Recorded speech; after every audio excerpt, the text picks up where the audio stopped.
Gênesis 39, verso 1, diz assim: José foi levado ao Egito e Potifar, oficial de Faraó, comandante da guarda egípcio, comprou dos ismaelitas que o tinham levado para lá. O Senhor era com José, que veio a ser homem próspero e estava na casa de seu senhor egípcio.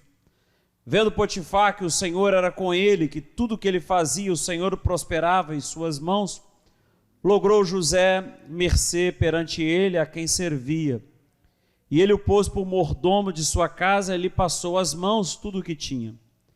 E desde o que fizera mordomo de sua casa e sobre tudo o que tinha, o Senhor abençoou a casa do egípcio por amor de José. A bênção do Senhor estava sobre tudo o que tinha, tanto em casa como no campo. Potifar, tudo o que tinha, confiou às mãos de José, de maneira que, tendo por mordomo, de nada sabia, além do pão com que se alimentava. José era formoso de porte e de aparência. Aconteceu, depois dessas coisas, que a mulher de seu senhor pôs os olhos em José e lhe disse: Deita-te comigo. Ele, porém, recusou e disse à mulher do seu senhor: Tem-me por mordomo meu senhor e não sabe do que há na casa, pois tudo que tem me passou ele às minhas mãos? Ele não é maior do que eu nesta casa e nenhuma coisa me vedou senão a ti, porque és sua mulher. Como, pois, cometeria eu tamanha maldade e pecaria contra Deus? Falando ela a José todos os dias e não lhe dando ele ouvidos para se deitar com ela e estar com ela, sucedeu que, certo dia, veio ele à casa para atender os negócios e ninguém dos de casa se achava presente. Então ela o pegou pelas vestes e lhe disse: Deita-te comigo. Ele, porém, deixando as vestes nas mãos dela, saiu fugindo para fora. Senhor, mais uma vez nós precisamos da Tua inspiração, que o Senhor venha tocar as nossas vidas para que possamos receber a Sua palavra e aprender cada vez mais, nutrir a nossa vida espiritual, a nossa vida pessoal, com esses ensinamentos. Em nome de Jesus, amém. José era um cara bonito, porte bonito, boa aparência, formoso, uma cara bonita, né? Mas a beleza de José representou um problema para ele. Formosura de porte, de semblante, não pode representar um problema na sua vida. E nem a falta disso. Ser bonito não pode ser um problema e não se achar bonito também não pode ser um problema na vida de ninguém.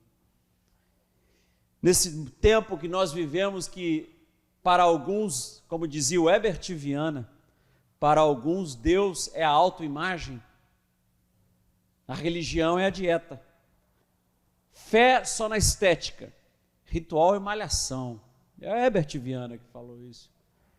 Falou que amor é cafona. Atualmente, sinceridade é careta, pudor é ridículo, sentimento é bobagem. Nessa sociedade consumidora que quer dinheiro, que produz, que quer produzir, que quer se enfeitar, que quer buscar o melhor corpo.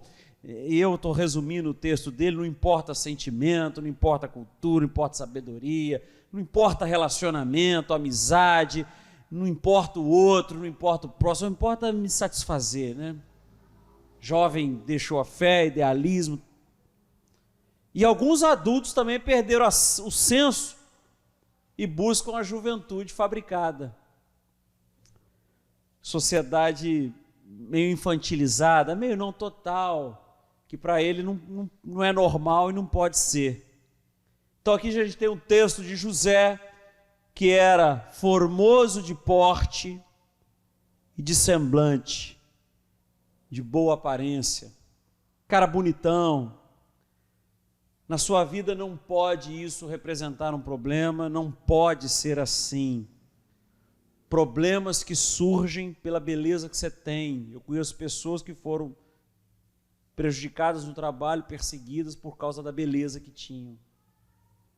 Problemas que surgem da beleza que a pessoa acha que tem. Também tem isso. Tem esse outro lado.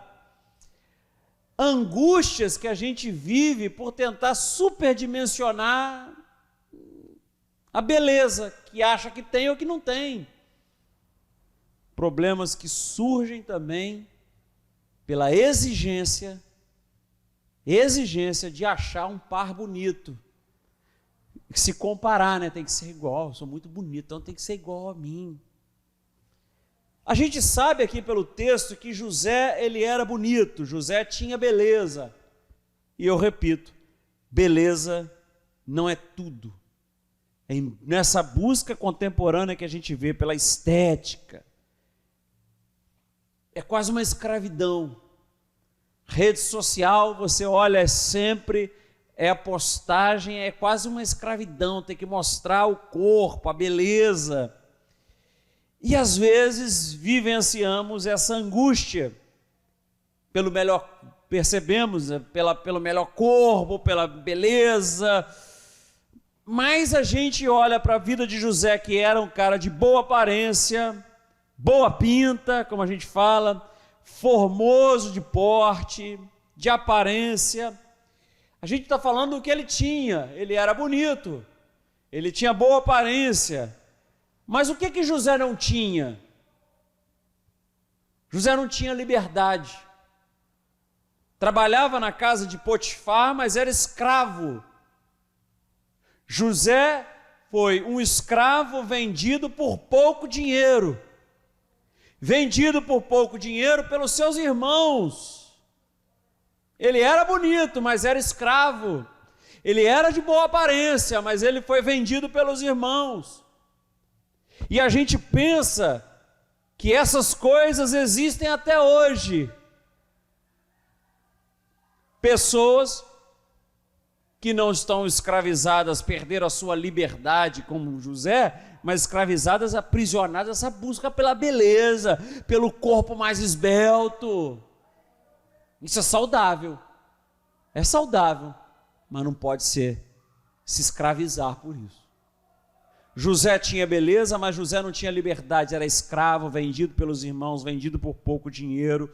José não tinha liberdade, José não tinha outra coisa, José não tinha família. Você fala, mas ele era bonito, de boa aparência, mas ele não era livre e ele não tinha família. Ele foi levado por comerciantes ismaelitas de pessoas e entregue pelos irmãos. Eu imagino o olhar de José dirigido aos irmãos. Coloque-se no lugar de José sendo entregue pelos irmãos. Os seus irmãos estão fazendo isso e é de cortar o coração e olhar perdido. Por que vocês estão me entregando? Por que vocês estão me vendendo? É a história de uma noiva que entrou no casamento para casar e o noivo desistiu. Isso não acontece só em novela, não.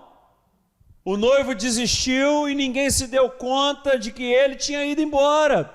O avô se levantou e disse para ela: você tem família. Se você está na sua casa agora, não importa que você esteja aí atravessando, é hora de olhar para o lado e falar: você tem família. A gente vai superar isso junto.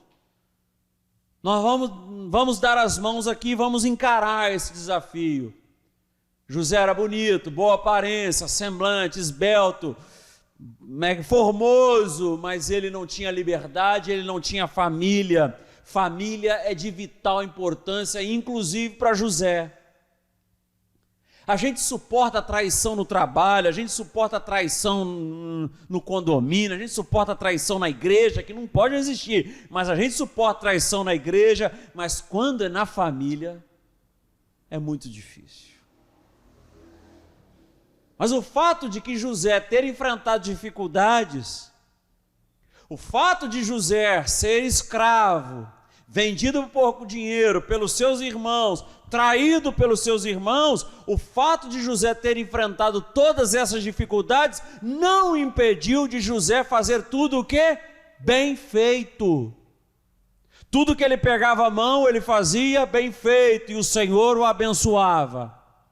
Ele não ficou colocando culpa na sua falta de liberdade, na sua escravidão, ele não colocou culpa porque ele foi vendido pelos irmãos, ele fazia tudo bem feito. José, enfrentando todas essas dificuldades, distante de seus pais, distante de sua família, tudo que ele fazia prosperava, porque o Senhor estava com ele. José não usou a dificuldade, a traição, para a falta de ânimo, para fazer as coisas de um jeito qualquer, não, ele fazia tudo bem feito. E aí no verso 3, vendo pois o seu senhor, que o Senhor estava com ele, tudo que ele fazia, Deus prosperava em sua mão, Potifar viu que o Senhor era com José. E Deus abençoou a casa de Potifar por amor a José. E Deus está abençoando pessoas ao seu redor, porque você está aí fazendo bem feito. Pelo menos era para estar fazendo bem feito, e as pessoas pudessem olhar e falar: esse a gente pode contar, esse faz direito. E no verso 5, aconteceu que desde que quem pusera José como sobre a sua casa, para ser mordomo sobre tudo que tinha, o Senhor abençoou a casa do egípcio por amor de José. A bênção do Senhor foi sobre tudo que tinha na casa ou no campo, porque não importa o lugar que eu estou, importa eu saber o Deus que me acompanha, e aonde eu estiver, eu tenho certeza, eu vou transformar esse cenário, eu vou favorecer esse momento, porque eu sei que Deus me acompanha e Deus está comigo.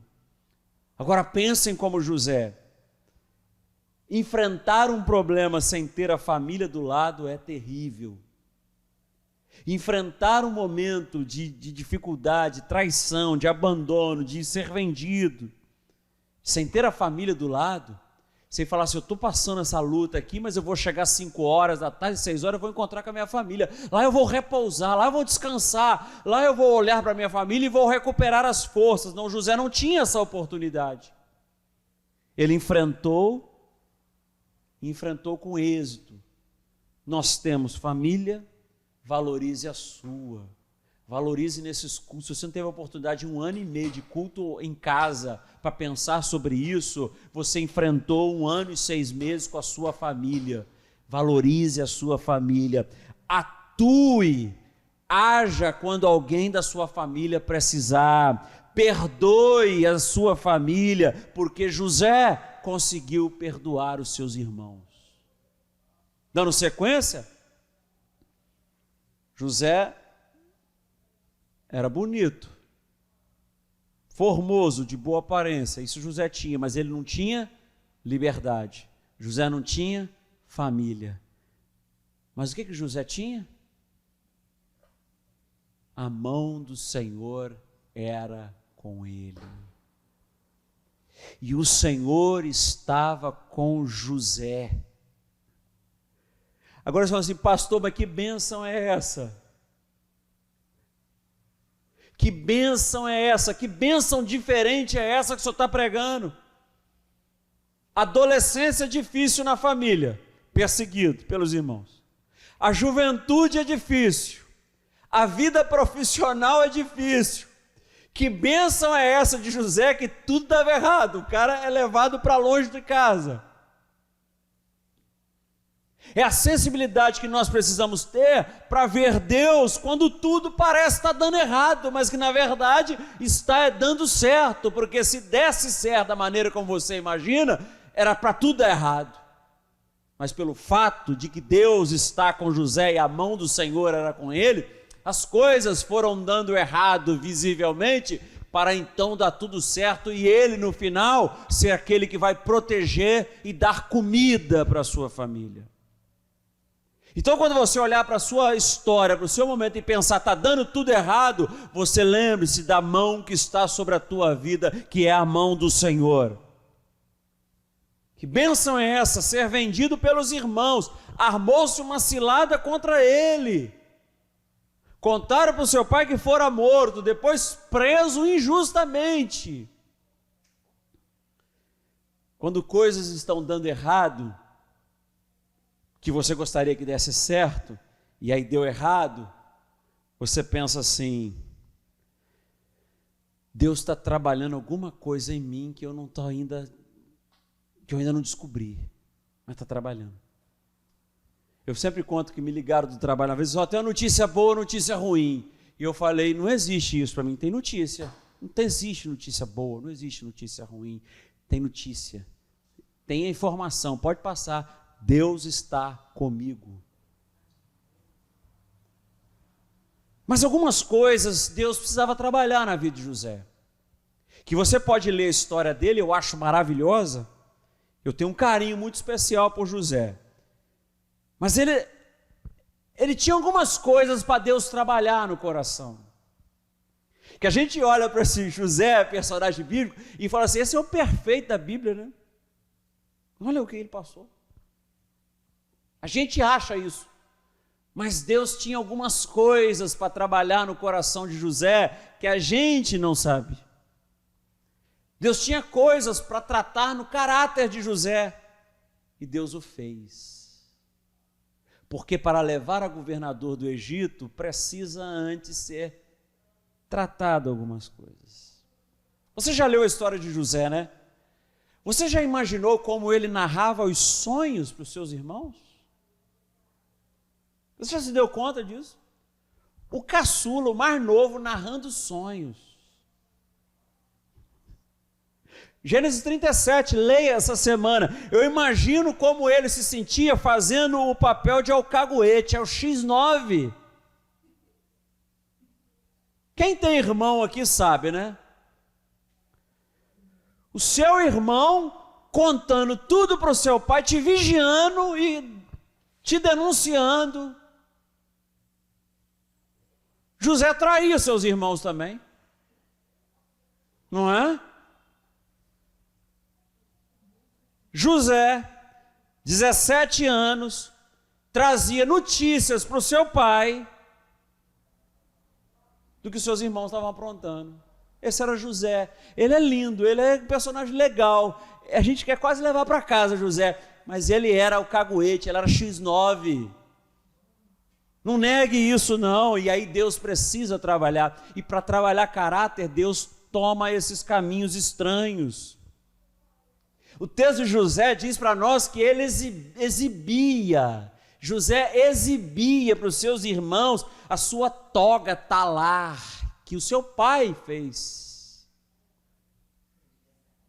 Imagine ele desfilando entre os irmãos, olha, a toga que meu pai fez. É aquele filho que ganha um iPhone 12 e mostra para o outro que tem o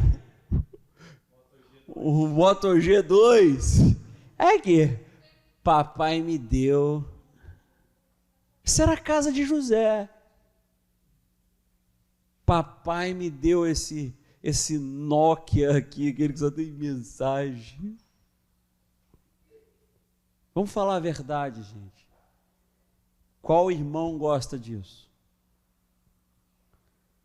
Ainda mais se for o mais novo. Se exibindo, mostrando a toga que ganhara, que isso representava autoridade entre os irmãos. Mas o fato é que José, ele via parte da vida dele. Ele via aquele momento da vida dele. E a gente também vê parte.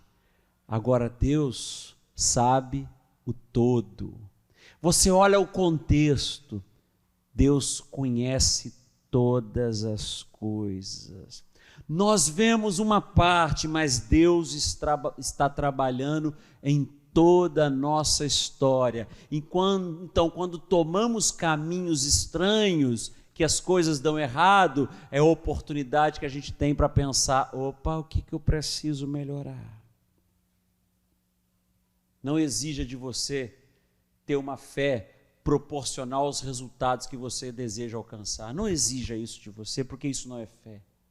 Deus vê além desse momento, Deus vê além dessa etapa, Deus está corrigindo os nossos tropeços, Deus está nos ensinando. Não revolte-se contra Deus, não revolte-se contra esse momento da sua vida, mas aproveite esse momento para crescer, Porque você foi preservado para ser usado por Deus, porque Deus te guardou até esse momento, e Deus te trouxe até esse momento, e está te preparando para um projeto, um propósito que você não sabe. Há um projeto de Deus se cumprindo na sua vida, na minha vida, para além desse momento que nós não conhecemos. Mesmo na luta, mesmo pensando que estamos na solidão, não e nunca seremos desamparados pelo Senhor, porque Ele sabe o que está fazendo. Mas para isso, tenha capacidade de discernir com os olhos que as pessoas te veem. Verso 7, olha só, essa mulher não botou os olhos em José e já agarrou no primeiro momento. O texto diz que ela botou os olhos, e ela botava os olhos, e ele saiu, e ele voltou, e aí uma hora ele entrou em casa, aí não tinha ninguém em casa, e ela de olho nele. Tenha a capacidade de discernir com os olhos que as pessoas te veem. A mulher de seu senhor pôs os olhos em José, estava de olho nele. E ele já gostava, né? Porque ele era de se exibir para os seus irmãos. Ele encontrou alguém que estava de olho nele. Julgue com serenidade os elogios. Julgue. Alguém próximo a outra pessoa pode te elogiar, sabia? Dizer que você é melhor. Cuidado. Pé no chão, pode ser armadilha. Falam que é laço, né? Pode ser pé no chão. Eu fui pastor de uma igreja que tinha outros pastores, eu desci do altar e falei, você prega muito bem, você é melhor do que ele. Você prega mais do que ele. Eu olhava para o lado e falava, tem alguma coisa errada nisso. Julgue os elogios. Não deixe isso invadir o teu coração, porque a gente fica como Sansão, é aqui, e vai mergulhando, é aqui, até descobrir não é o cabelo. Não basta não dar ouvido, a gente tem que se afastar. José foi até a casa inicialmente, a mulher disse, deita-te comigo, ele porém recusou, foi embora, mas aí ele volta e não tinha ninguém em casa, no verso 11, foi José até a casa, ninguém dos de casa se achava presente, o que ele tinha que pensar?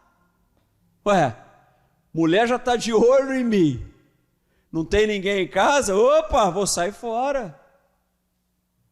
Uma mulher tentando me seduzir, opa.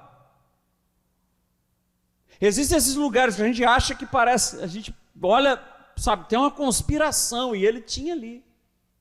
E a gente precisa se afastar. Não tente ser superior ao contexto que está se formando, e não se julgue preparado, preparada. O princípio da decepção, da queda, é por vezes o nosso sentimento de se achar imbatível. Como Sansão. Você pode não ter feito nada, e eu acredito em você. E eu acredito que você não fez nada, você for meu amigo, minha amiga, vai me contar, eu vou acreditar em você. Eu acredito que Deus vai te exaltar, mas isso não vai te poupar de constrangimento. Então, serenidade nos elogios, cuidado, julgue esses elogios. Se distancie, se é algo que você sabe que não está legal. Aquele ditado, né? Você estava na hora errada e no lugar errado. Então, corre. Eu quero concluir. O que levou José para o Egito? Sonhos.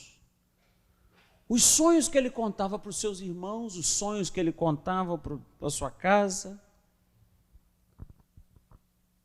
O que tirou José da prisão? Sonhos. Tem um lá na prisão que ele conhece sobre sonhos, e Faraó mandou chamar. Então, alguns sonhos que você tem, e alguns sonhos que Deus te revela, são entre você e Deus, mais ninguém. Algumas coisas que Deus tocou no seu coração, isso é para você e Deus, no máximo, uma esposa, um marido, alguém que você tem, que você doaria a sua vida. Se você vai contar os seus sonhos, conte também com o ciúme que isso pode gerar. Então, para concluir, não seja soberbo se o que você tem é ainda apenas um sonho. Porque tem gente que está sonhando e já acha que é uma realidade. Então, não seja soberbo. Humilde. Para evitar esses tropeços e Deus trabalhar no teu coração e você poder crescer com esses ensinamentos, como eu também cresço cada dia. Eu estou pregando aqui, estou aprendendo com vocês. Alguns sonhos são entre você e Deus. Se você vai contar os seus sonhos, conte também com essa possibilidade de ciúmes. E preserve o teu coração em Deus. Não seja soberbo se o que você, repito, não seja soberbo se o que você tem é apenas um sonho. Deixe isso crescer. Se inspire nesse sonho. Seja humilde. Humildade. Humilde com esse sonho. Humilde com o que Deus colocou no teu coração. Humildade nas relações. Eu escrevi alguma coisa aqui. Eu estou procurando, escrevi na caneta agora, antes de começar a pregar, e perdi. Seja humilde, mas é basicamente isso. Seja humilde e deixe Deus conduzir as coisas. Não se exiba, se é só um sonho ainda. Não menospreze as pessoas que estão ao seu redor, não. Seja simples, seja amigo, seja fiel. E julgue as coisas com serenidade. Que o Espírito Santo te inspire, em nome de Jesus. Amém.